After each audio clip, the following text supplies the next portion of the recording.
Dear Pop, I still hear the rattle of our 8 Brownings tearing into steel and the ocean swallowing ships that once carried thousands of men. The sound doesn't leave you. It follows you into sleep, into the quiet moments when you're trying to write home, into the space between heartbeats when you wonder if the next mission will be your last. I'm writing this with hands that won't stop shaking, sitting on the wing of dockside justice, while the mechanics patch holes in her skin that weren't there 3 days ago. The salt spray is drying on my flight suit, mixed with something darker that I'm trying not to think about. I smell cordite and burning oil in the sea, always the sea, and I keep thinking about those mornings on the Tacoma docks when the only thing burning was your cigarette and the only oil was the kind we used to grease the winches.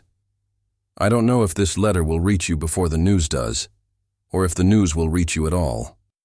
They don't tell families much about what happens out here, just that their sons are engaged in operations in the Pacific Theater, like we're putting on some kind of show. Maybe we are. Maybe that's all war is, a show where the curtain drops on fellas who had mothers waiting and girls back home who'll get letters that start with, "We regret to inform you." I've written 3 of those letters in the past 72 hours, Pop. 3 letters to mothers I've never met, trying to explain how their boys died doing something brave when the truth is, they just died. And there's nothing brave about the way a 20mm shell turns a man into meat in memory. But I'm getting ahead of myself. You always told me to start at the beginning, to lay out the work before diving into it. So let me start here, with what you need to know. I'm alive. Walt Jennings isn't. Manuel Alvarez isn't. Jimmy Dalton isn't. And I'm sitting here with your compass in my hand, the one you gave me before I shipped out, the one that's supposed to bring me home, and I'm trying to figure out if I even deserve to make it back when better men than me are feeding the sharks in the Bismarck Sea. If this story moves you, subscribe to the channel and leave a comment if you had a family member or friend who lived through the Second World War. Every story shared helps keep their memory alive. Because the men I'm about to tell you about, they deserve more than silence. They deserve to be remembered. My name is Thomas H., First Lieutenant in the Army Air Forces, pilot of a B-25 Mitchell Strafer with 8 50 caliber machine guns in the nose and enough firepower to turn a destroyer into scrap metal in 30 seconds. They call us the Air Apaches, the 345th Bombardment Group, 498th Squadron, and we fly low enough to see the faces of the men we're killing. I'm 25 years old, though the mirror tells me I'm closer to 40, with lines around my eyes from squinting into the Pacific sun, and nights spent not sleeping because every time I close my eyes I see Walt's plane cartwheeling into the ocean in a spray of burning fuel and shattered aluminum. Before all this, before the war and the killing and the letters to mothers, I was a longshoreman on the Tacoma docks. You remember, Pop?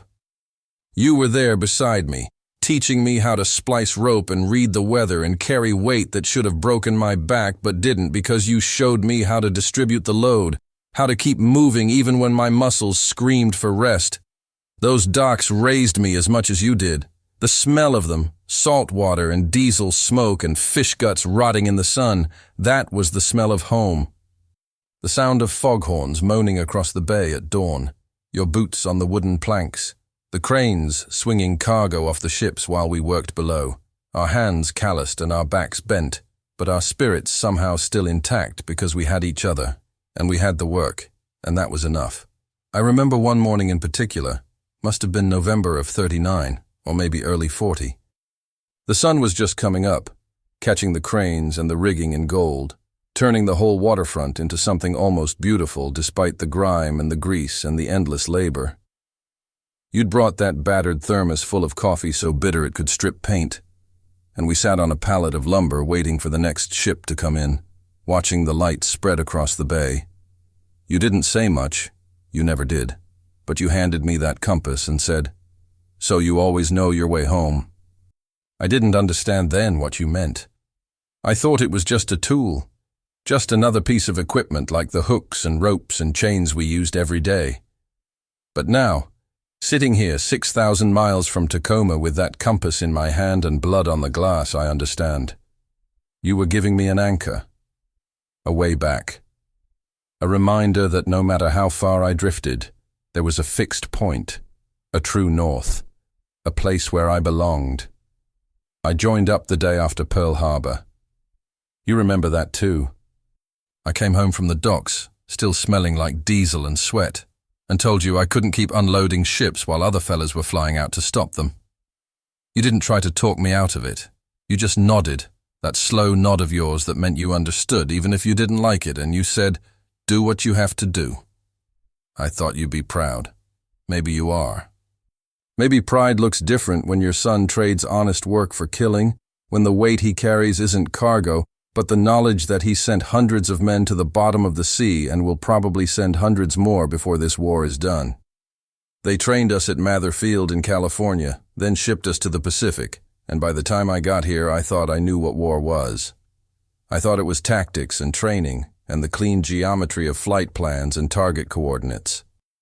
I was wrong about that too. War isn't clean. War is Walt's plane breaking apart in midair, pieces of fuselage and human beings scattered across a mile of ocean. War is Alvarez bleeding out in my arms while we're still 3 hours from base, whispering for Rosa, his girl back in San Antonio, who's going to get a letter that starts with, "We regret to inform you," and ends with her entire future collapsing into grief.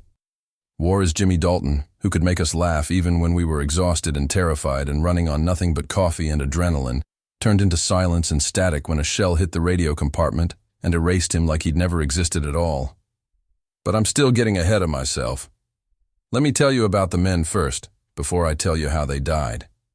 You always said a man's worth was in his character, not his accomplishments, and these fellas had character enough for 10 men each. Walt Jennings was from Iowa, a farm kid with hands like yours, Pop, strong and scarred and capable of fixing anything that broke. He flew the plane next to mine, a B-25 he'd named Cornhusker, because he had no imagination, but infinite loyalty to his roots. Walt was the kind of pilot who checked his engines twice before every mission, who walked around his plane touching the aluminum like he was checking a horse's legs, making sure everything was sound before he trusted his life to it. He had a girl back home named Dorothy who sent him letters every week, and he kept them all in a wooden box under his bunk, reading them over and over until the paper wore soft and the ink smudged. He used to talk about the farm, about how after the war he was going to marry Dorothy and raise corn and children and never think about the Pacific again. "I want boring," he'd say. "I want to wake up every morning knowing exactly what the day will bring." He died 3 days ago, his cockpit shredded by flak, his plane tumbling into the sea like a stone, and Dorothy's letters are still in that box under his bunk, and nobody's had the heart to send them back to her yet.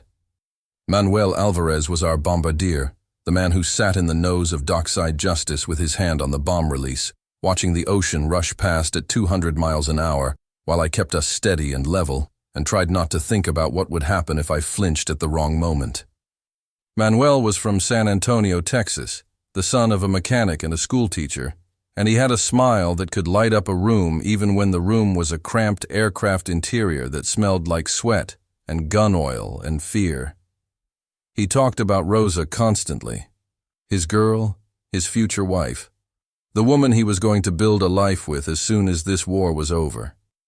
He had it all planned out, a house near his parents, 4 kids, a job at his father's garage, Sunday dinners with the whole family crowded around one table. He used to show us her picture, this beautiful dark-haired girl with eyes that looked like they could see straight through the camera into the future, and he'd say, "That's what I'm fighting for. Not for some abstract idea of freedom or democracy, but for her, for the life we're going to have." He died yesterday morning, bled out from flak fragments while I held him and tried to tell him it was going to be okay, even though we both knew it wasn't. And his last words were, "Tell Rosa I tried to make it home." I haven't figured out yet how to write that letter, how to explain to a girl I've never met that the man she loved spent his last moments thinking of her, and that his blood is still staining the floor of my aircraft, and probably always will be. And then there was Jimmy Dalton, the comedian, the kid who could find humor in anything. Jimmy was 19, barely old enough to vote, definitely not old enough to die, and he manned the radio, sitting behind me and Manuel, keeping us connected to the world beyond our aircraft. He was from Brooklyn, all fast-talking energy and nervous jokes, and he had this way of cutting through the tension before a mission, of making us laugh when we should have been too scared to breathe. "Hey, Tommy," he'd say, "you think after we sink all these Jap ships, they'll make us admirals? I've always wanted a fancy hat." Stupid jokes, kid jokes, but they mattered because they reminded us that we were still human, still capable of laughter, still something more than just instruments of death. Jimmy died when a 20mm shell hit the radio compartment and turned him into absence, into a space where a person used to be. And now when I fly, there's just silence where his voice should be, static where his laughter used to cut through. The first time I really understood I might die out here was February 26th, a week before the main event I'm trying to tell you about. We were flying a reconnaissance run over the Bismarck Sea, just looking, just gathering intelligence on Japanese shipping movements. Nothing aggressive, nothing that should have gotten us killed. It was supposed to be routine. But routine is a lie they tell you to make you feel safe, and there's no such thing as safe when you're flying a bomber over enemy-controlled waters at 8,000 feet, with nothing between you and the ocean but air and prayer, and the hope that the Japanese fighters are looking somewhere else. We were 40 minutes into the flight when the first Zero appeared, coming out of the sun like something from a nightmare, tracers stitching the air around us in bright lines of death. I saw it in my peripheral vision, a flash of silver and red, the rising sun on the wings, the muzzle flash from the guns, and I yanked dockside Justice into a dive so steep that my stomach tried to come out through my mouth, and the airframe groaned like it was going to tear itself apart. The Zero followed, and suddenly we were in a fight, and everything I'd learned in training, all the tactics and maneuvers and carefully practiced formations, turned into chaos and instinct, and the desperate understanding that I was going to die if I made a single mistake. The sound was overwhelming. The engines roaring, the wind screaming past the fuselage, Manuel yelling coordinates, Jimmy on the radio calling for support, the 50 calibers in the waist and tail hammering away at the Zero, and under it all the high whine of Japanese bullets passing close enough to feel the air move. I could smell cordite and hot metal and my own sweat, sharp and acidic with fear. My hands were locked on the controls, fingers white-knuckled and aching, and I was pulling maneuvers that should have stalled the plane or ripped the wings off but somehow didn't, because either I was lucky or skilled, or maybe God still remembered I existed and decided I wasn't done yet. We lost the Zero eventually. I dove low enough to skim the waves, banking hard left while our tail gunner, a kid named Stevens from Georgia, kept firing until the Zero broke off and climbed away, either out of ammunition or convinced we weren't worth the effort. By the time we leveled out and headed back to base, my hands were shaking so hard I could barely hold the controls, and my flight suit was soaked through with sweat that had nothing to do with the tropical heat, and everything to do with the knowledge that I'd just come within seconds of dying, and that next time I might not be so lucky. That night, back at base, I sat on my bunk and tried to write you a letter, but the words wouldn't come. How do you explain to your father that you're terrified? How do you admit that the boy he raised to be strong and steady and capable is barely holding himself together? You taught me to carry weight, Pop, but you never taught me how to carry fear, how to function when every instinct is screaming at you to run, to hide, to do anything except climb back into that aircraft and fly another mission. I ended up not writing anything. I just sat there in the dark, listening to the surf pound against the shore, thinking about the Tacoma docks and the smell of your coffee and the way the morning light used to catch the cranes in gold. The next morning, Major Johnson called a briefing. He stood at the front of the operations tent with a map spread across the table, showing the Bismarck Sea and the convoy routes the Japanese were using to reinforce their positions in New Guinea. "This convoy's the spine of their push," he said, his voice flat and professional and completely devoid of emotion, like he was discussing crop yields instead of mass killing. "Break it, and we break their back." He pointed to 8 red marks on the map. 8 Japanese destroyers escorting 8 transport ships, 16 vessels total, carrying thousands of troops and tons of supplies, all heading toward Leh to reinforce the Japanese garrison there. "We're going to hit them with everything we have," Johnson said. B-25’s, B-17’s, Australian Beaufighters. We're going to go in low, mast height, and we're going to strafe and bomb until there's nothing left but debris. I looked around the tent at the other pilots. Walt, with his careful, methodical expression, trying to calculate the risks. Manuel, with his hand on the photo of Rosa in his pocket, grounding himself in what he was fighting for. Jimmy, with a nervous grin, already making jokes to cut the tension. And I understood that some of us wouldn't be coming back. It's one thing to know that abstractly, to understand intellectually that war kills people. It's something else entirely to look at the faces of your friends and wonder which of them will be dead in 3 days, which of their bunks will be empty, which of their personal effects will be boxed up and shipped home to mothers who will spend the rest of their lives wondering if their sons suffered. The night before the mission, March 1st, though dates are starting to blur together out here, I couldn't sleep. I lay in my bunk, listening to the sounds of the base settling down for the night, generators humming, guards calling out passwords, the distant wash of waves against the shore.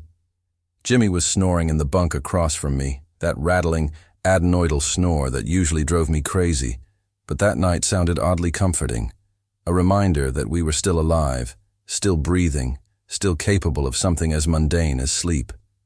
Walt was writing another letter to Dorothy, his pen scratching across the paper in the dim light from a kerosene lamp, and Manuel was on his knees beside his bunk, praying in Spanish, the words soft and rhythmic, and probably the most honest communication any of us had with God in weeks. I got up eventually, couldn't stand lying there any longer, and walked out to the flight line. Dockside Justice was sitting there in the moonlight, her nose pointed toward the ocean, her .850 calibers gleaming dully in the darkness. I climbed up onto the wing and sat there with my legs dangling, your compass in my hand, listening to the surf and trying to remember what Tacoma sounded like, what it smelled like, what it felt like to work beside you on the docks with nothing more dangerous than a heavy load and a slippery deck to worry about. I tried to pray. I'm not good at it. Never have been, despite Mom dragging me to church every Sunday when I was a kid. But I figured it couldn't hurt. God, I said, speaking quietly into the darkness, if you're listening, and if you care at all about what happens down here, I could use some help tomorrow. Not for me. I've made my peace with whatever happens, but for Walt and Manuel and Jimmy. They're good men, better than me. If someone has to die tomorrow, let it be someone who deserves it.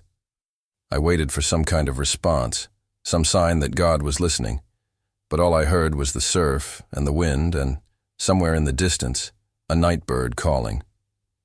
Maybe God doesn't listen to prayers from killers. Maybe he stopped paying attention to this war a long time ago. I thought about you, Pop. About the last time I saw you, standing on the platform at the train station in Tacoma. Your face impassive, but your eyes were full of something I'd never seen before. Fear, maybe. Or pride. Or both. You didn't say much, just shook my hand like we were business partners instead of father and son, and told me to be smart, be safe. I wanted to hug you, wanted to tell you I loved you, wanted to say all the things we never said because we were men, and men don't talk about feelings, they just work and sweat and carry their weight and hope that's enough, but I didn't. I just got on the train and watched Tacoma disappear behind me. And now I'm 6,000 miles away, sitting on the wing of a bomber, wondering if I'll ever see you again, or if the next letter you get will be the one that starts with, "We regret to inform you." I pulled out the photo I keep in my breast pocket, the one of you and me on the docks, taken by one of the other longshoremen back in '38. We're standing in front of a cargo net full of lumber, both of us squinting into the sun, both of us wearing the same expression of weary determination. You look strong in that photo, Pop. Unbreakable. And I look like a kid trying to be you, trying to fill shoes that are still too big for me. I wonder if I've grown into those shoes yet, or if I'm still just pretending, still just a scared boy playing at being a man while the world burns around him. Walt came out eventually, found me sitting on the wing, and climbed up beside me without saying anything. We sat there in silence for a while, listening to the ocean, and then he said, "You scared?" I nodded. Yeah. You? Terrified, he said, and somehow that made me feel better, knowing I wasn't alone in my fear. I keep thinking about Dorothy, he said, about how if I die tomorrow she'll get that letter and her whole world will end, and there's nothing I can do about it. I can't protect her from that. I can't protect her from anything. I didn't have an answer for him. I still don't. How do you protect the people you love when you're the one putting yourself in danger? How do you tell them it'll be okay when you don't believe it yourself? We sat there until the sky started to lighten in the east, that pale gray pre-dawn that means the sun is coming, and with it another day of war. Then we climbed down, went back to the barracks, and started getting ready for the mission that would change everything. March 2nd, 1943. 0630 hours, 8 B-25. Mitchell's on the flight line, engines warming up, propellers turning, the smell of aviation fuel and exhaust thick in the morning air. I went through my pre-flight checklist mechanically, my hands moving through the familiar motions while my mind raced ahead to what was coming. The long flight over open water, the moment when the convoy would appear on the horizon, the dive to mast height, the 850 calibers opening up, the bombs falling, the ships dying. And us, maybe dying with them. Manuel climbed into the nose, settled into the bombardier's position, checked his bomb sight and his release mechanism. Jimmy squeezed past me into the radio compartment, already testing his equipment, already establishing contact with the other aircraft in the formation. Walt's plane, Cornhusker, was off to my right, and I could see him through the cockpit window, his face set in concentration, his hands on the controls. He gave me a thumbs up. I returned it. Neither of us knew it would be the last time we'd communicate. "Dockside Justice, you are cleared for takeoff," the tower said, and I pushed the throttles forward, feeling the Mitchell surge ahead, the tail coming up, the ground falling away beneath us. We climbed to 3,000 feet and formed up with the rest of the squadron, 17 aircraft total, B-25's and B-17's and Australian Beaufighters, all headed northwest toward the Bismarck Sea, all carrying death in their bellies and fear in their hearts. The flight out was tense, but uneventful. We flew in formation, maintaining radio silence, watching the ocean pass beneath us in endless ripples of blue and white. The sun climbed higher, turning the water into a sheet of hammered silver, beautiful and terrible, and completely indifferent to what was about to happen. I kept checking my instruments, kept scanning the sky for Japanese fighters, kept waiting for something to go wrong because something always goes wrong and the waiting is almost worse than the actual combat. At 0915 hours, we spotted the convoy. 16 ships arrayed in a defensive formation, 8 destroyers on the outside, 8 transports on the inside, all of them steaming steadily toward New Guinea, all of them unaware that they had maybe 30 minutes left before the sky fell on them. I felt my heartbeat accelerate, felt adrenaline dump into my bloodstream, felt time slow down the way it always does before combat, every second stretching out into crystalline clarity.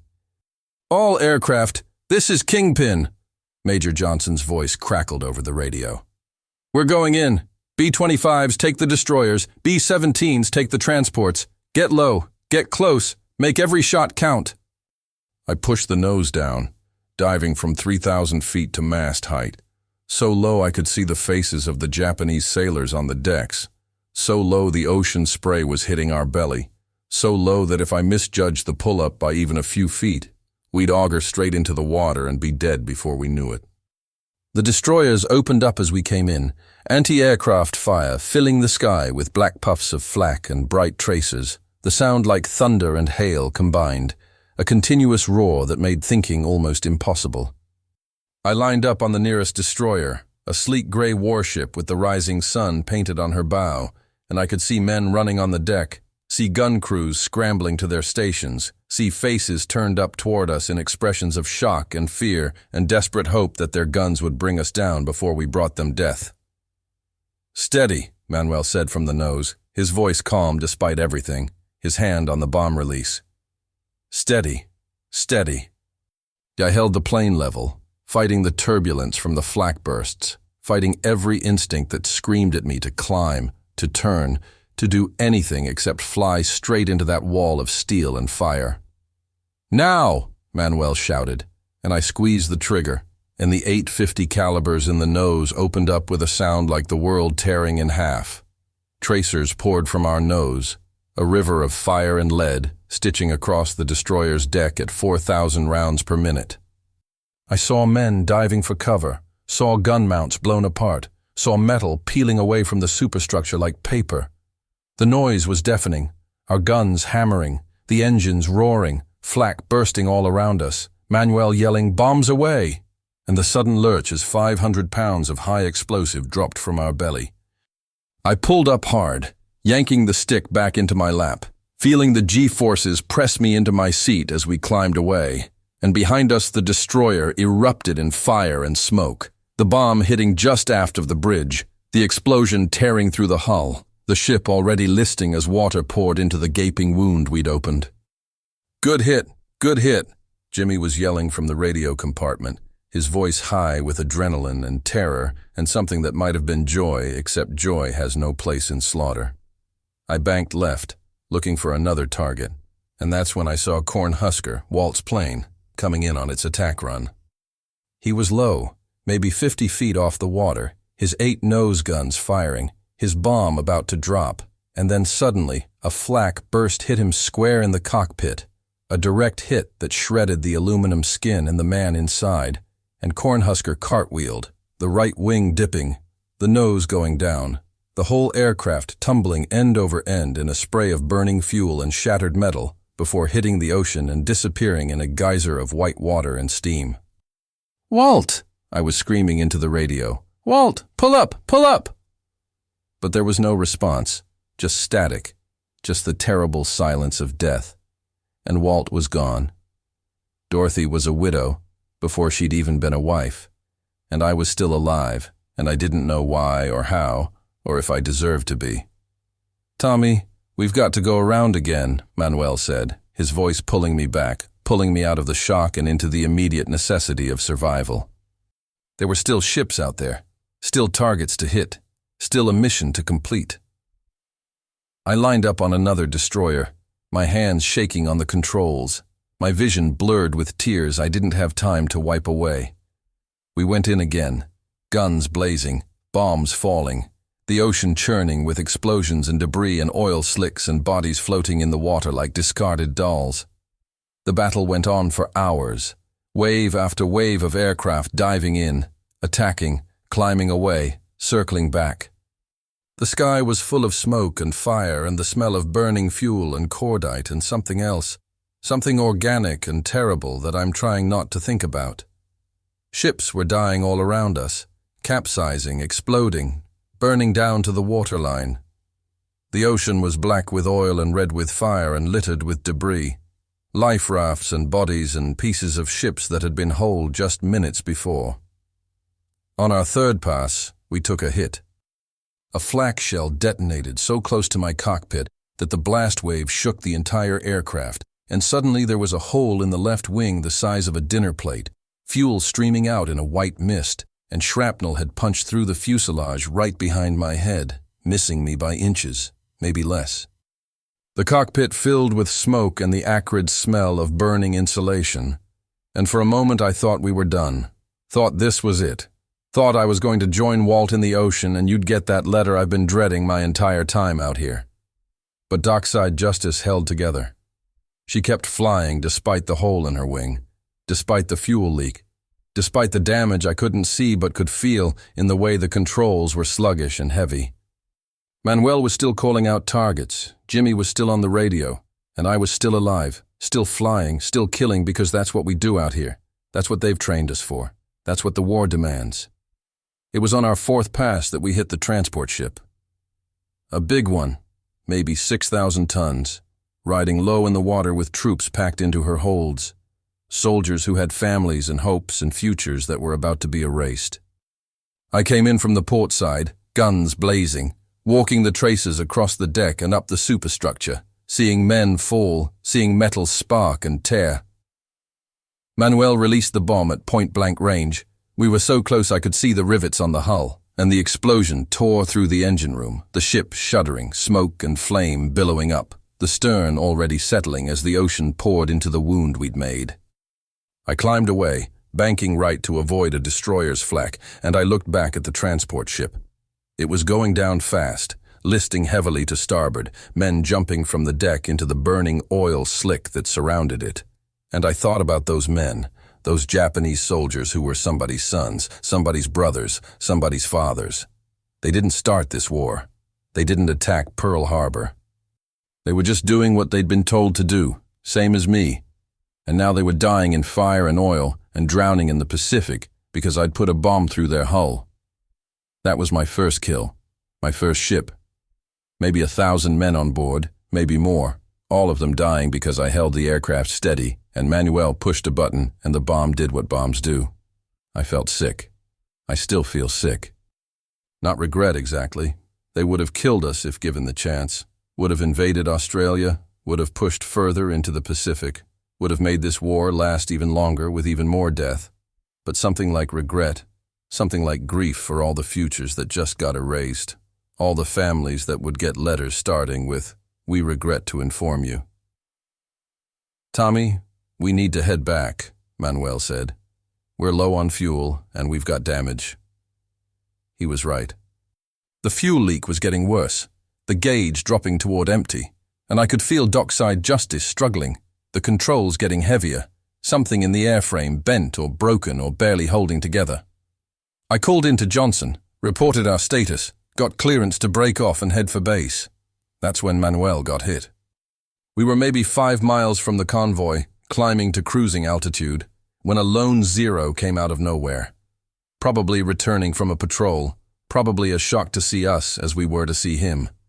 He came in from above and behind, his guns already firing, and before I could react, his bullets were tearing through the fuselage, punching holes in the aluminum skin, ricocheting off metal, and one of them, or maybe a piece of shrapnel, I don't know, it happened so fast, hit Manuel.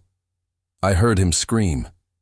Not words, just a raw sound of pain and shock, and when I looked back, he was slumped in the bombardier's position, blood spreading across his flight suit, his hand pressed to his side.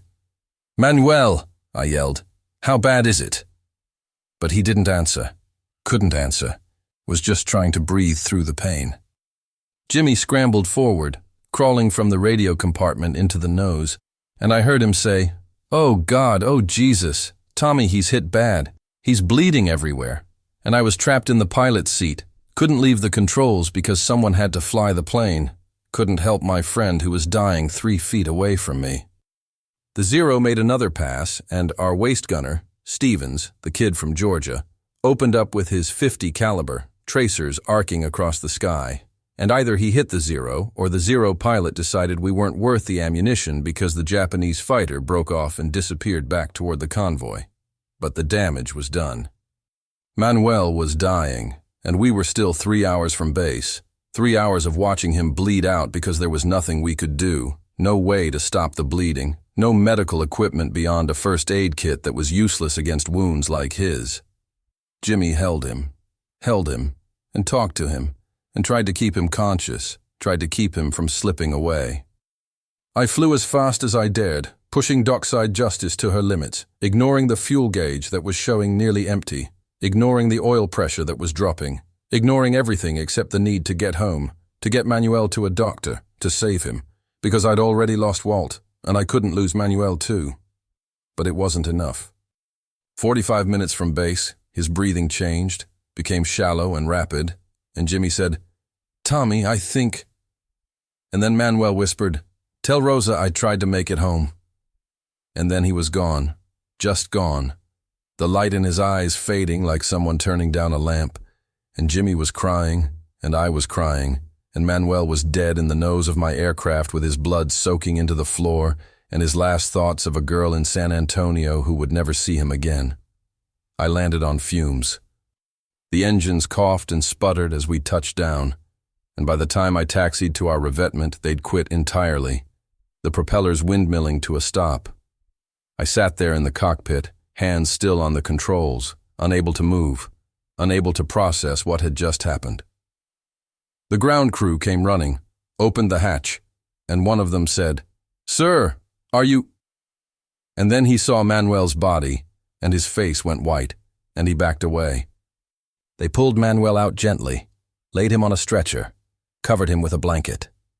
Jimmy climbed out, his flight suit soaked with blood that wasn't his face blank with shock. I finally released the controls, my fingers cramping as they uncurled, and I climbed down from dockside justice, my legs shaking so badly I almost fell. There was blood on my hands. I must have touched Manuel at some point, tried to help somehow. And I stood there staring at it, thinking about Rosa, thinking about how I was going to write to her, thinking about how I was going to explain that her future had died in my aircraft while I sat helpless 6 feet away. They debriefed us that evening. Major Johnson and a couple of intelligence officers, asking questions in flat, professional voices. How many ships did you hit? How many bombs did you drop? What was the enemy resistance like? They wrote down our answers in notebooks, reducing Manuel's death and Walt's death to data points, to mission statistics, to numbers that would go into a report that would be read by men who'd never smelled burning flesh, or heard their friends scream, or watched the light go out of someone's eyes. I answered their questions mechanically, my voice flat and empty, and when they were done, I walked back to the barracks and sat on my bunk and stared at the wall until the sun came up. Jimmy didn't speak for 3 days. He just sat on Walt's empty bunk. Nobody had the heart to clean it out yet. Dorothy's letters were still in that box. And stared at nothing, his hands occasionally making small movements, like he was still trying to hold Manuel, still trying to keep him alive. Stevens, the waist gunner, drank himself into oblivion the first night back and woke up crying. The other crews were the same, men walking around like ghosts, going through the motions of living but not really there, not really present, all of us trapped in our own private hells, reliving the moment when everything went wrong. The official reports came in over the next few days. The Battle of the Bismarck Sea was a complete success, they said. All 8 transports sunk or damaged beyond repair, 4 destroyers sunk, thousands of Japanese troops killed, their entire reinforcement effort to Leh destroyed. We'd won. We'd achieved our objective. The spine of their push was broken, just like Johnson said it would be. The cost was 12 Allied aircraft lost, maybe 60 men dead or missing. Acceptable losses, the report said. A favorable exchange ratio. Strategic victory. But sitting there in the barracks, staring at Walt's empty bunk and the dark stain on the floor where we'd laid Manuel's body, victory felt like a word from another language, something I used to understand but couldn't quite grasp anymore. We'd killed thousands of men, sent them to the bottom of the sea, and yes, they were the enemy. Yes, they would have killed us. Yes, the war would last longer without this victory. But they were still men. Still somebody's sons. Still people who had woken up that morning thinking they might live to see another day, might make it through the war, might go home to their families and their lives and their futures. I thought about that transport ship, the one I'd bombed, the one that went down in flames with maybe 1,000 men on board. How many of them made it into the water? How many drowned because they couldn't swim? How many burned in the oil fires? How many survived the initial sinking only to die of exposure or dehydration or shark attack in the days that followed? And how many of them, in their final moments, thought about their fathers, their mothers, their wives, their children, the same way Manuel thought about Rosa, the same way Walt thought about Dorothy, the same way I think about you. War doesn't have good guys. And bad guys, Pop.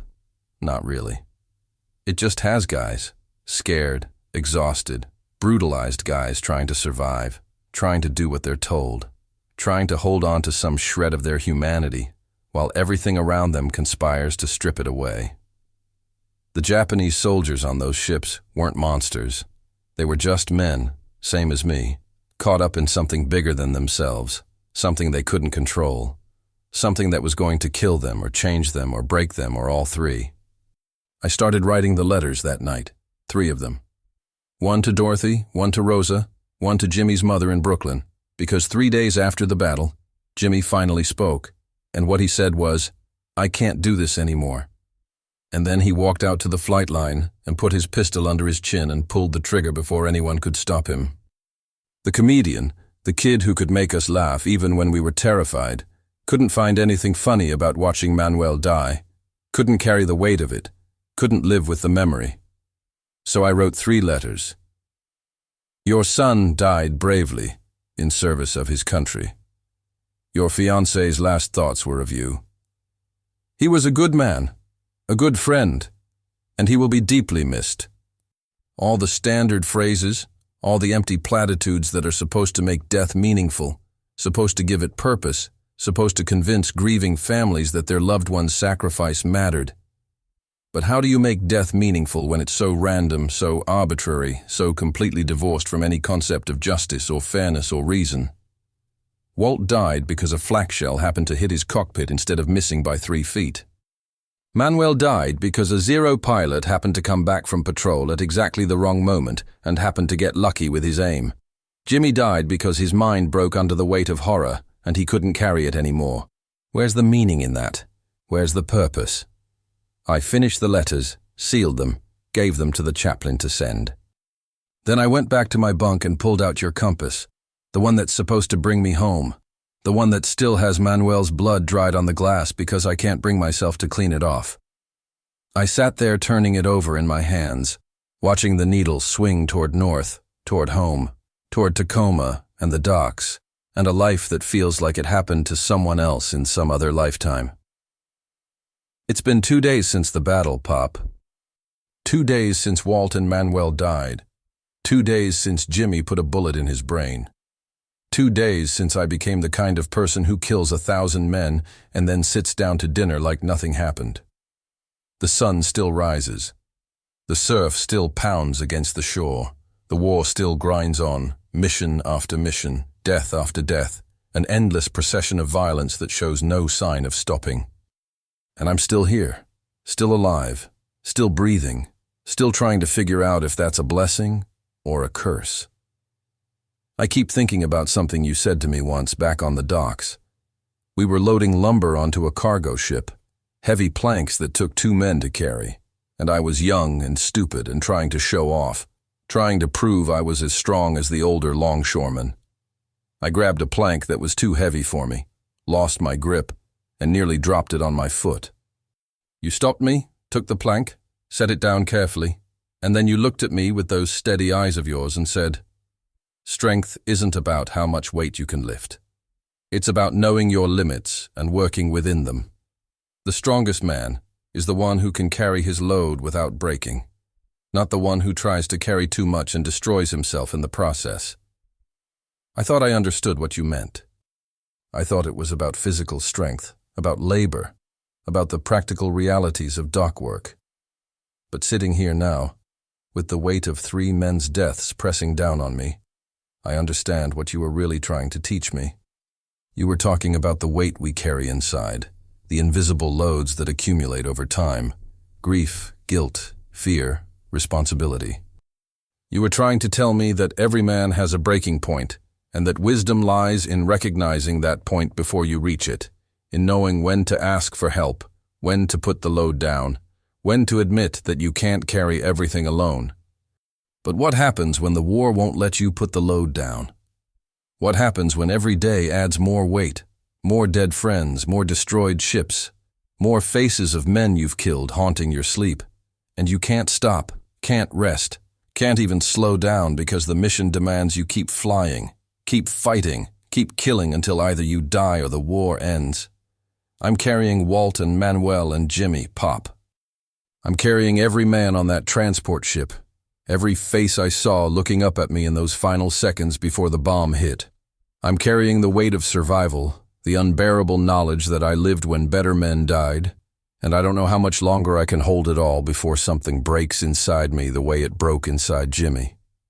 I used to think God was up here in the clouds watching over us, protecting us, making sense of all this chaos and death.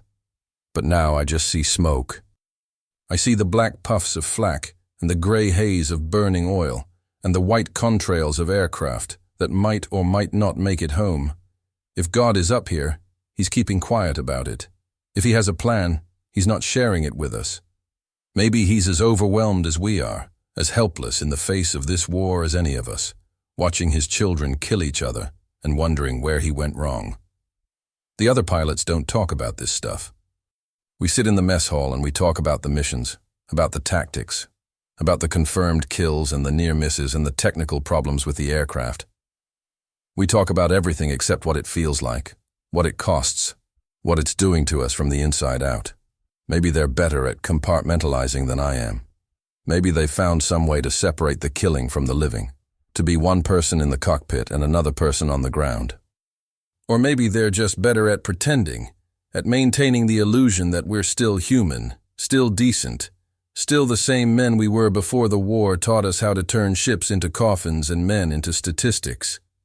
I miss the docks, Pop. I miss the simplicity of it, the clear division between the work and the rest of life, the knowledge that at the end of the day you could walk away, could go home, could be done. Out here, there's no walking away. The war follows you everywhere. It's in your sleep, in your dreams, in every quiet moment when your mind has space to remember all the things you're trying to forget. It's in the smell of aviation fuel that reminds you of burning ships, in the sound of rain on the metal roof that sounds like flak hitting the fuselage, in the faces of the new replacements who look so young and eager and doomed, because you just know, that some of them won't survive their first month and there's nothing you can do to save them. I wonder if you'll recognize me when I come home. If I come home. I'm not the same person who left Tacoma. That boy, the one who thought war was about heroism and duty and doing the right thing, he died somewhere over the Bismarck Sea. The man who's writing this letter is someone else. Someone harder and colder and more broken. Someone who's seen too much and done too much and can't unsee it or undo it no matter how hard he tries. I'm afraid, Pop. Not of dying. I've made my peace with that. But of coming home and having you look at me and see a stranger, see someone you don't recognize, see what the war has made me and be disappointed that I couldn't be stronger, couldn't carry the weight without breaking. But maybe that's the point. Maybe nobody comes home from war unchanged. Maybe the best we can hope for is to carry the weight long enough to survive, to make it back to the people we love, to try to rebuild some version of the life we had before, even though we know it'll never be the same. Maybe strength isn't about not breaking.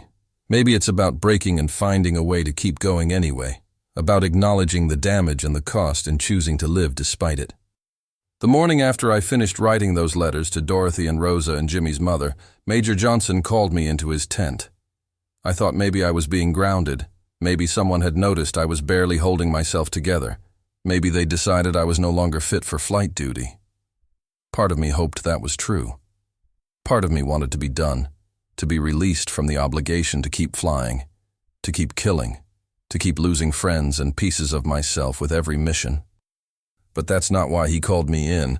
He wanted to tell me that I was being recommended for the Distinguished Flying Cross, that my actions over the Bismarck Sea, the ship kills, the successful return despite heavy damage to my aircraft, had demonstrated extraordinary achievement while participating in aerial flight. There was going to be a ceremony, a medal, a citation that would go in my permanent record. He shook my hand. He said I'd made the 345th proud. He said Walt and Manuel would have been honored to fly with me. I stood there listening to him talk, and all I could think about was Manuel bleeding out in the nose of my aircraft. His last words, a message for Rosa, that I'd had to translate into a formal notification letter that started with, "We regret to inform you." All I could think about was Walt's plane cartwheeling into the ocean, Dorothy's letters still in a box under his bunk because nobody could bear to send them back to her yet. All I could think about was Jimmy's body in the morgue, a bullet hole under his chin and his brain spattered across the flight line because he couldn't carry the weight of what we'd done. "Thank you, sir," I said, because that's what you're supposed to say when someone tells you you're getting a medal. But inside, I was screaming. Inside, I was thinking about the men on that transport ship, the ones who drowned or burned or died slowly in the water while sharks circled. Did they get medals? Did anyone commemorate their bravery, their sacrifice, their death? Or did they just disappear? Their names added to a list somewhere in Tokyo or Osaka or wherever the Japanese keep their records of the dead. The ceremony was 3 days later. They lined us up, me and Stevens and the other surviving pilots from the Bismarck Sea mission, and a general whose name I don't remember pinned medals on our chests while a photographer took pictures for the papers back home. "American heroes strike devastating blow against Japanese Navy," the headline would probably say. "Air Apaches sink enemy convoy in daring attack." The photos would show us smiling, standing proud, looking like the kind of men mothers want their sons to grow up to be. The photos wouldn't show the empty bunks, the letters to grieving families, the nightmares that wake us up at 3 a.m. drenched in sweat and screaming. The photos wouldn't show the truth. After the ceremony, I went back to Dockside Justice. She was still in the hangar, the ground crew working to repair the damage from the battle. The hole in the wing, the shrapnel punctures in the fuselage, the hydraulic lines that had been severed by Japanese bullets. I stood there watching them work. These mechanics and technicians who kept us flying, who patched the holes and fixed the engines and sent us back into the sky to do it all again. One of them, a sergeant from Michigan named Patterson, looked up and saw me standing there. "She'll be ready to fly in 2 days, Lieutenant," he said. "Good as new." I nodded. I wanted to tell him not to rush, wanted to tell him to take his time, wanted to stay broken and grounded and safe. But I didn't. I just said, "Thank you, Sergeant," and walked away. That night I sat down and tried to write to you, tried to explain what I've been through, what I've seen, what I've done. But every time I put pen to paper, the words came out wrong. How do you describe the sound of 850 caliber machine guns tearing through human flesh? How do you explain what it feels like to watch your best friend die while you sit helpless 6 feet away? How do you tell your father that you've become a killer, that you've taken more lives than you can count, that you've turned into exactly the kind of man you used to fear and despise? I couldn't. I tried for hours, filling pages with false starts and crossed-out sentences and words that didn't capture even a fraction of what I wanted to say. Finally, around midnight, I gave up. I tore up all those failed attempts and started over, and this time I didn't try to explain. I just wrote what I was feeling, let the words pour out without filtering them or making them palatable or worrying about whether you'd understand. I wrote about Walt and Manuel and Jimmy. I wrote about the transport ship and the men drowning in burning oil.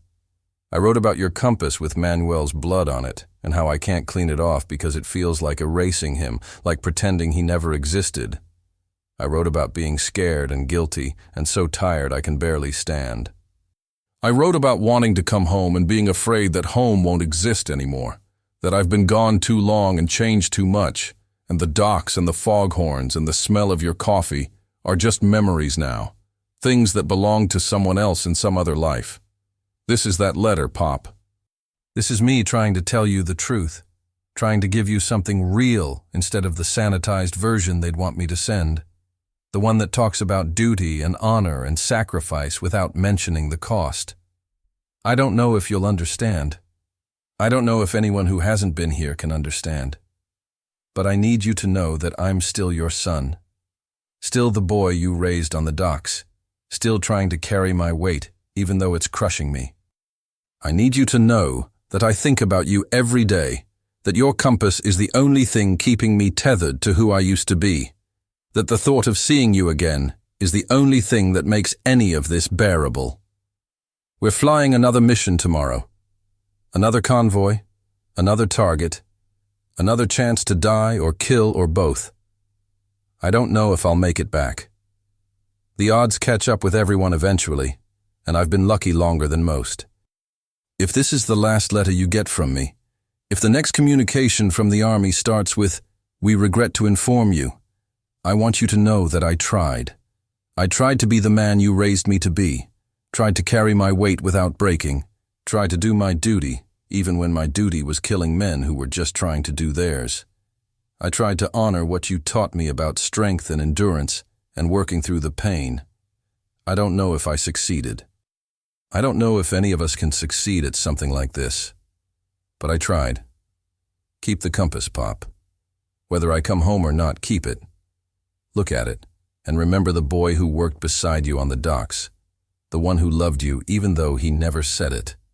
The one who thought he could be strong enough to survive this war without losing himself. That boy is still in here somewhere, buried under the weight of everything I've seen and done. And maybe someday, if I make it home, if the war ends, if I can find a way to live with what I've become, maybe someday I can dig him out again and show you that your son survived more than just the fighting. Tell Mom I love her. Tell her I'm sorry I haven't written more often. Tell her that when I close my eyes and try to remember what peace feels like, I think about Sunday dinners and her meatloaf, and the sound of her singing while she did the dishes. Tell her that those memories are what I hold on to when everything else is chaos and death and fire. Tell her I'm trying to make it home to her. The sun is coming up now, painting the sky the same gold color it used to paint the cranes on the Tacoma docks. In a few hours I'll climb into dockside justice and fly another mission, drop more bombs, kill more men, add more weight to the load I'm already carrying.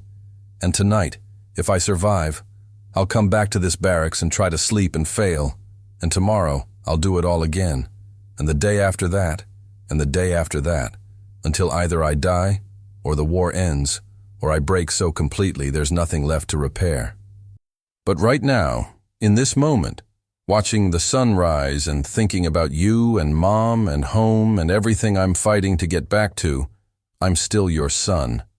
Still Thomas.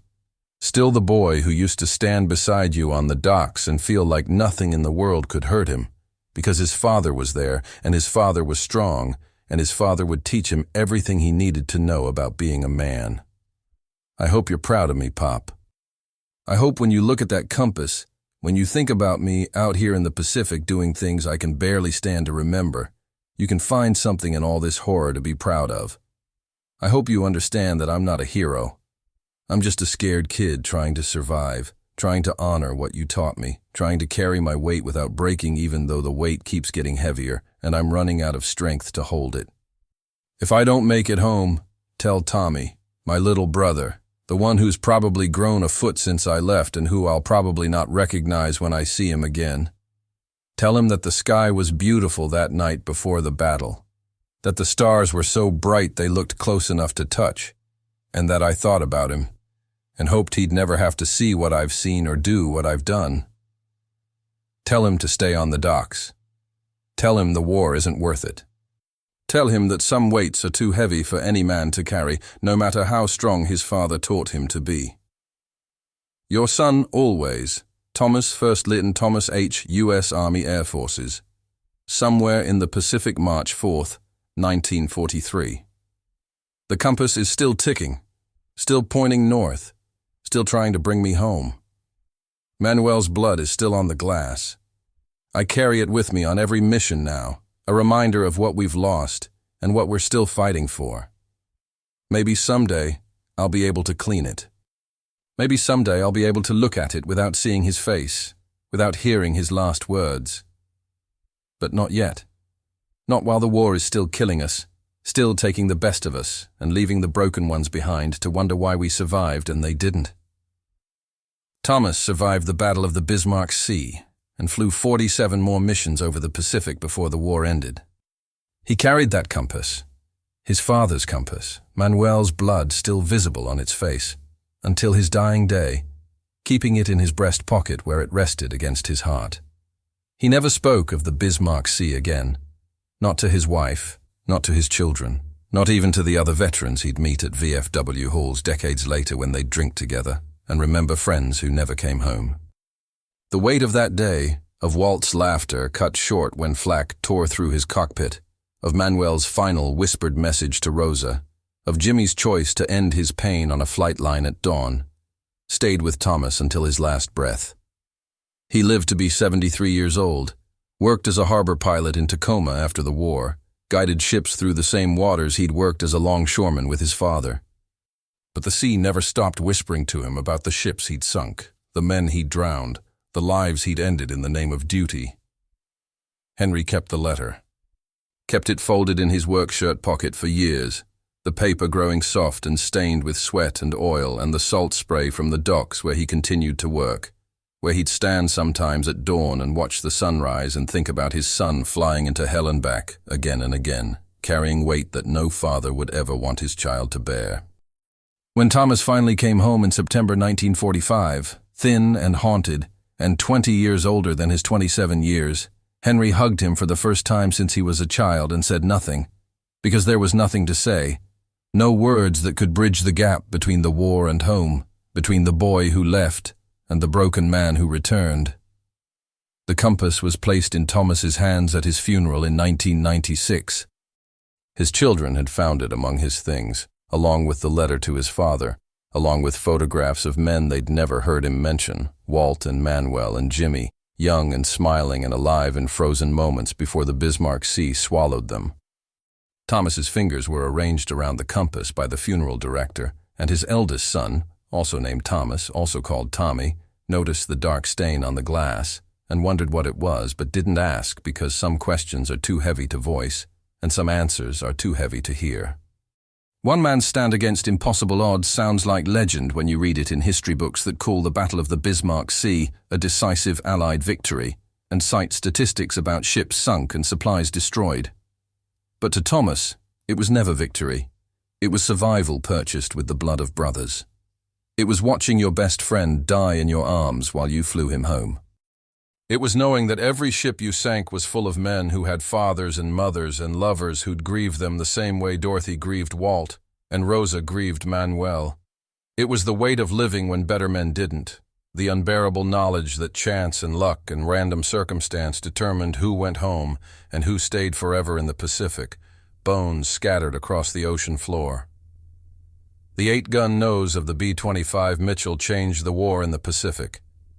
Military historians will tell you it revolutionized anti-shipping tactics, that it gave Allied forces the firepower to devastate Japanese convoy routes, that it contributed significantly to the eventual Allied victory. But for Thomas, those 8 guns changed something deeper. They changed him from a boy who worked with his hands to build and carry and create into a man who used his hands to destroy and kill and erase. Every pull of those triggers pulled him further from the docks, further from his father, further from the person he used to be before the war taught him that courage and horror are not opposites, but companions, that you can do terrible things and still be human, that survival sometimes costs more than death. If this letter moved you, if Thomas's fight above the Bismarck Sea and the sacrifice of Walt and Manuel and Jimmy deserve to be remembered, subscribe to this channel and leave your like. Every subscription helps us preserve voices like theirs, voices that must never fade into silence. There are thousands more stories untold. Men like Walt Jennings, who dreamed of Iowa farms, and a girl named Dorothy and never lived to see either again. Like Manuel Alvarez, who whispered Rosa's name with his last breath and left her with a grief that would shadow every sunrise for the rest of her life. Like Jimmy Dalton, the comedian from Brooklyn who made his friends laugh until the weight of war crushed his spirit and he chose silence over remembering.